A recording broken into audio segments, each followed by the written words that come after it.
conozcamos ahora el temario de esta asignatura, que se compone de 5 unidades.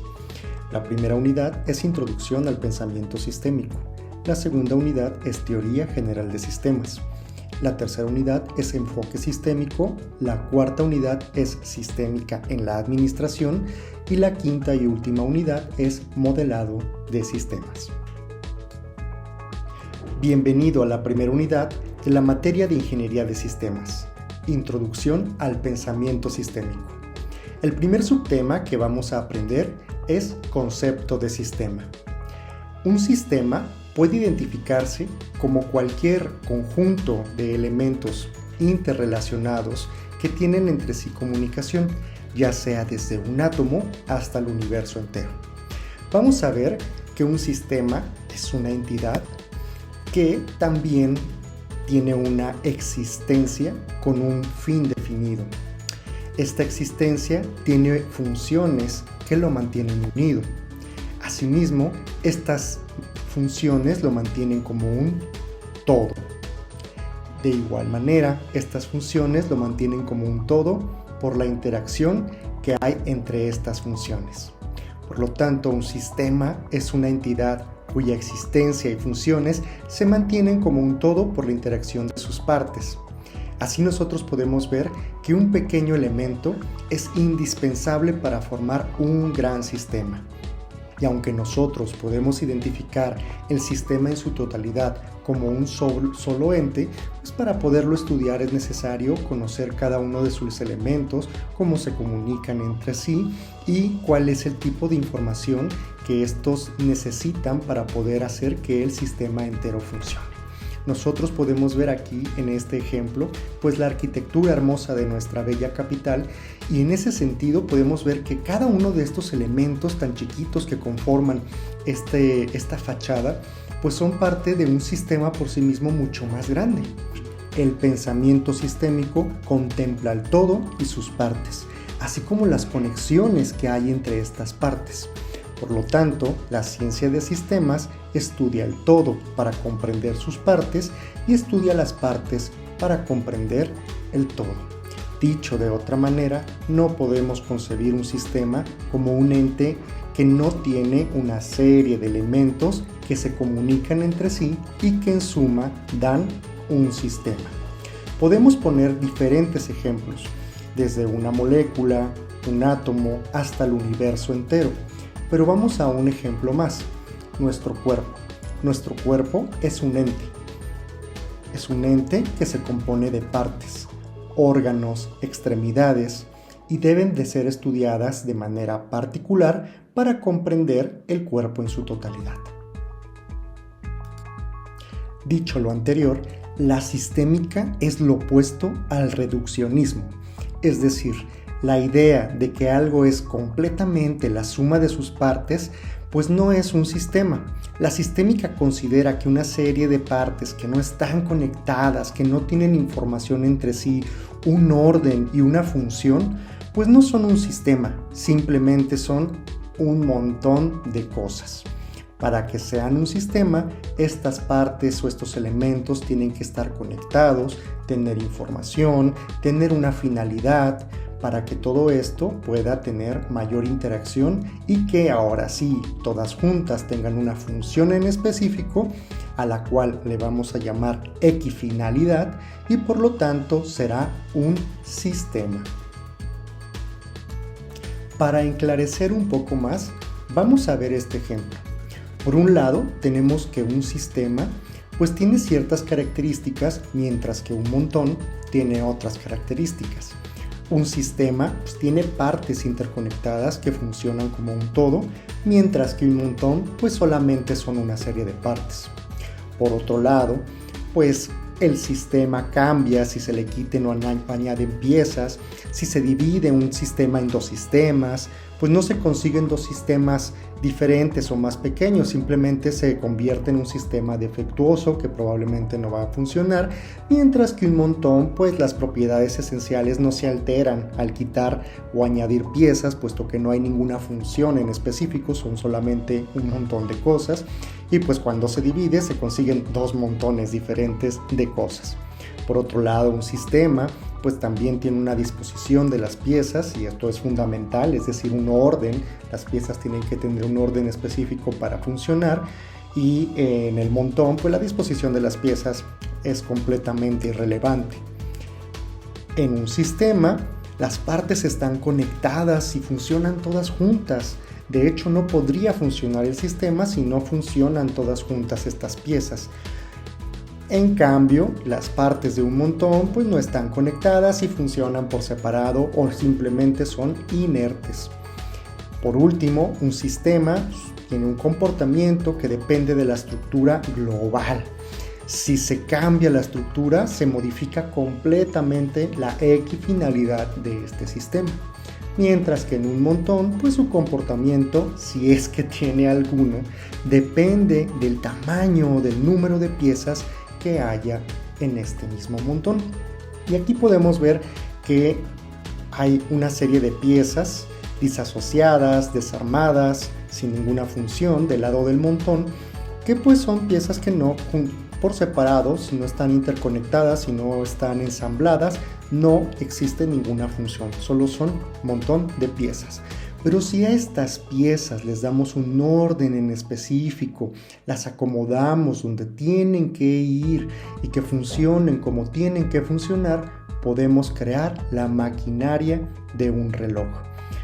A pesar de que cada parte de esta maquinaria, cada engranaje tiene su propia función en específico, si damos una suma de todas estas funciones que tiene esta maquinaria, encontramos que la equifinalidad de todo el sistema, que es la suma de estas mini funciones de cada uno de estos elementos, pues es solamente una: dar correctamente la hora.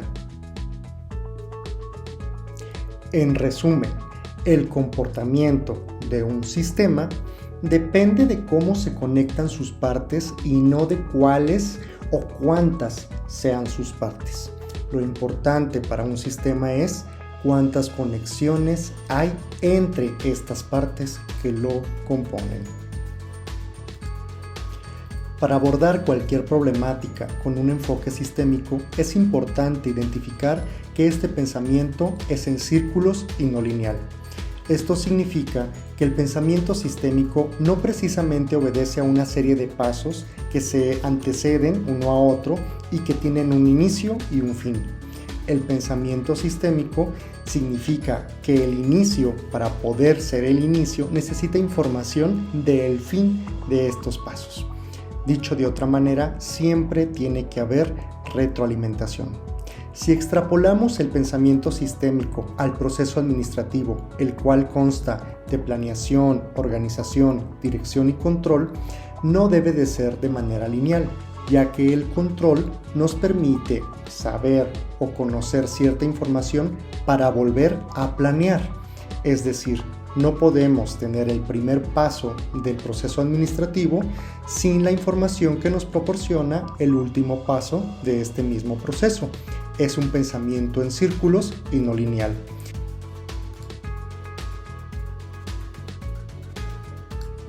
Por mencionar un ejemplo, vamos a mostrar el bucle de retroalimentación en la comunicación.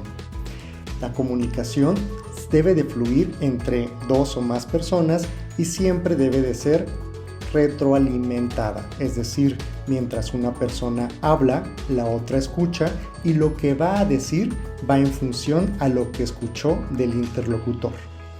Es una comunicación en círculos, es un sistema de comunicación en círculos, por lo tanto obedece al pensamiento sistémico circular. Existen dos tipos de retroalimentación en un sistema. El primer tipo es la retroalimentación de refuerzo. Esto es cuando los cambios registrados de todo el sistema se retroalimentan para amplificar el cambio original. Dicho de otro modo, el cambio recorre todo el sistema produciendo más cambios en la misma dirección. El segundo tipo es el de retroalimentación de compensación, que se da cuando los cambios registrados en todo el sistema se oponen al cambio original para amortiguar un efecto. Para finalizar la primera unidad, vamos a identificar qué son los modelos mentales, que también son un conjunto de creencias y por lo tanto son un sistema. Los modelos mentales son un sistema de creencias propias o colectivas que están adoptadas a través de experiencias y de la misma tradición. Es decir, todo lo que la gente piensa, lo que la gente cree o lo que tú mismo crees o piensas, pues es simplemente un sistema que puede también estudiarse. Desde la ingeniería de sistemas es muy importante que entendamos que existe una dinámica social que si la podemos abordar como un sistema, podemos identificar varias problemáticas, varios fenómenos que pudiesen tener una solución desde un enfoque completamente sistémico y por lo tanto completamente nuevo. Los modelos mentales, que pueden ser colectivos, nos permiten identificar diferentes situaciones, diferentes valores, como es en este ejemplo, que son propiedades de primer orden y propiedades de segundo orden. Como tal, nosotros sabemos en el ejemplo del lado izquierdo, pues que el oro tiene un valor especial, el oro tiene un valor a nivel económico internacional, incluso en su forma más bruta. Sin embargo, cuando nosotros transformamos ese material en algo más valioso todavía, pues adquiere propiedades de segundo orden. Por ejemplo, un anillo de compromiso.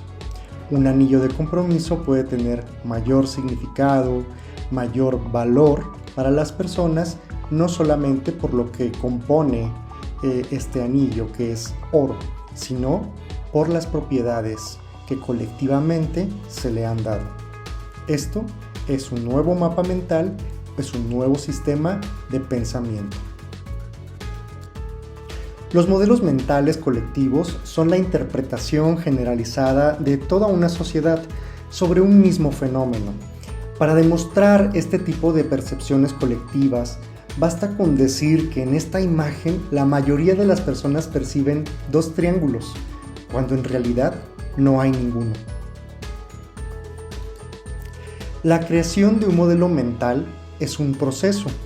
Como tal, primero partimos de la eliminación de toda la información que no nos sirve.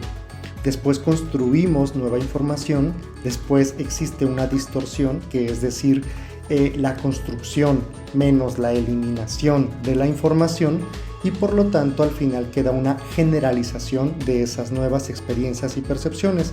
Así es como todos llegamos a un modelo mental colectivo.